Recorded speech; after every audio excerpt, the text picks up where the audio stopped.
Shalom saudara, selamat pagi, selamat tahun baru.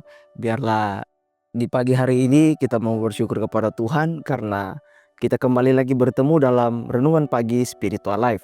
Pagi hari ini kita akan kembali merenungkan firman Tuhan di dalam Yesaya 43 ayat 18 sampai ayat yang ke-19 dengan judul Dari Kenangan ke Pengharapan. Saya akan membacakan bagian firman Tuhan bagi kita semua. Demikian firman Tuhan. Janganlah mengingat-ingat hal-hal yang dahulu. Janganlah memperhatikan hal-hal yang dari zaman purbakala. Lihat, aku hendak membuat sesuatu yang baru, yang sekarang sudah tumbuh, belumkah kamu mengetahuinya? Ya, aku hendak membuat jalan di padang gurun, dan sungai-sungai di padang belantara. Bapak Saudara, sekali lagi selamat tahun baru. Biarlah di tahun ini kita melangkah bersama-sama dengan Tuhan. Saudara yang terkasih, setiap manusia memiliki masa lalu. Ada yang penuh tawa, ada yang penuh luka, ada yang ingin dikenang selamanya, tetapi ada pula yang seandainya mungkin ingin dihapus dari ingatan. Bangsa Israel pun mengalami hal itu. Mereka berada dalam pembuangan, terjebak dalam penyesalan atas dosa, kegagalan, dan kehancuran yang disebabkan oleh kesalahan mereka sendiri. Di tengah situasi itu, Tuhan berbicara melalui Yesaya bahwa janganlah kamu mengingat-ingat hal-hal yang dahulu. Lihat, aku hendak membuat sesuatu yang baru. Ini bukan seruan untuk melupakan sejarah, melainkan undangan ilahi untuk berhenti dikendalikan oleh masa lalu.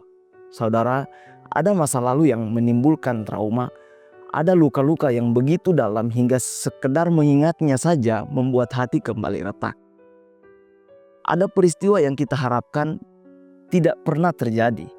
Tetapi Tuhan memahami beban itu. Ia tahu bagaimana rasa bersalah dan kekecewaan bisa menjerat langkah seseorang. Ia tahu betapa umatnya terus menoleh ke belakang, yaitu pada kegagalan, pada rasa malu, pada kesalahan yang tak bisa dihapuskan oleh waktu. Namun, Tuhan tidak datang dengan teguran yang mengungkit-ungkit. Ia datang dengan janji pemulihan, seolah berkata, luka itu nyata, tetapi aku tidak mau itu memimpin hidupmu. Saudara yang terkasih, ketika seseorang terus menatap masa lalunya, ia dapat kehilangan keyakinan untuk melangkah ke depan. Begitu banyak orang berhenti melangkah bukan karena tidak ada jalan, tetapi karena mereka yakin akan jatuh dengan cara yang sama seperti sebelumnya. Israel juga merasakan hal itu. Mereka bertanya-tanya apakah masih ada masa depan bagi bangsa yang sudah begitu jatuh seperti mereka. Tetapi Tuhan memanggil mereka untuk mengalihkan pandangan. Bahwa lihat, sebuah kata kecil yang mengandung perubahan arah. Tuhan meminta mereka menatap apa yang Ia lakukan, bukan apa yang pernah mereka lakukan. Karyanya jauh lebih kuat daripada kegagalan mereka. Tuhan tidak ingin umatnya dikendalikan masa lalu. Ia sedang mengerjakan sesuatu yang baru, sesuatu yang tidak bergantung pada catatan kelam kehidupan mereka. Gambaran jalan di padang gurun dan sungai di padang belantara adalah simbol dari karya Allah yang melampaui batas kemungkinan manusia. Di tempat di mana kita merasa buntu, Ia membuka jalan. Di bagian hidup yang terasa kering dan mati, Ia mengalirkan kehidupan baru. Yang bagi kita tampak mustahil, bagi Tuhan adalah kesempatan untuk menyatakan kuasa-Nya. Saudara, Yesaya 43 ayat 18-19 ini mengingatkan kita bahwa masa lalu tidak pernah dimaksudkan sebagai penjara. Tuhan tidak meminta kita menghapusnya, tetapi Ia meminta kita berhenti membiarkan masa lalu menguasai hari ini. Ia memanggil kita untuk berjalan ke depan, bukan dengan bayangan masa lalu, tetapi dengan keyakinan bahwa Allah sedang menciptakan jalan baru yang belum pernah kita lihat sebelumnya.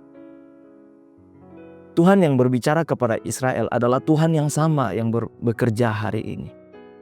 Yaitu Tuhan yang memulihkan, memperbaharui, dan memimpin kita masuk ke masa depan yang Ia sediakan. Saudara, mari sejenak kita merenungkan firman Tuhan yang baru saja kita dengar. Saudara, apakah masih ada masa lalu yang sering kita ingat sehingga menjadi penghalang bagi kita untuk melangkah maju bersama dengan Tuhan?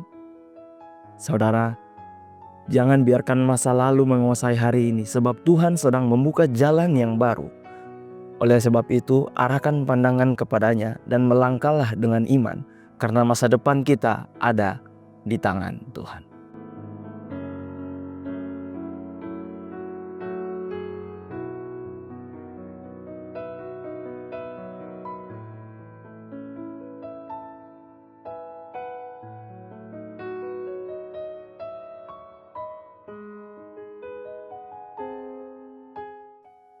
Demikian firman Tuhan hari ini, mari kita berdoa.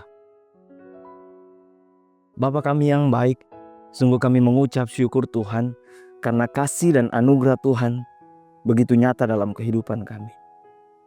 Kami telah lihat perlindungan Tuhan, pertolongan Tuhan, penyertaan Tuhan sepanjang tahun 2025. Untuk itu Tuhan, di tahun yang baru ini kami yakin dan percaya Tuhan yang sama akan menyertai kami. Untuk itu Tuhan, kami bersyukur buat firman Tuhan yang datang pada kami pagi hari ini, di mana kami diingatkan kembali, diajarkan kembali bahwa tinggalkan setiap masa lalu kegagalan dosa yang pernah kami buat di tahun 2025. Bahwa firman Tuhan ini mengingatkan bahwa Tuhan sanggup melakukan segala perkara untuk mendatangkan kebaikan dalam kehidupan kami di tahun yang baru ini.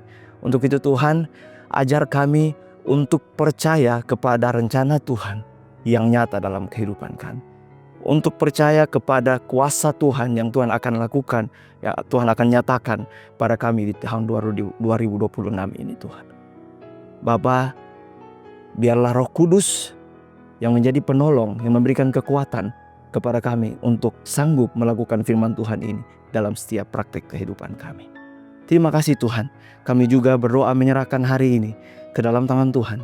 Biarlah apa yang menjadi aktivitas kami, kemanapun kami pergi dan berada, biarlah Tuhan bersama-sama dengan kami.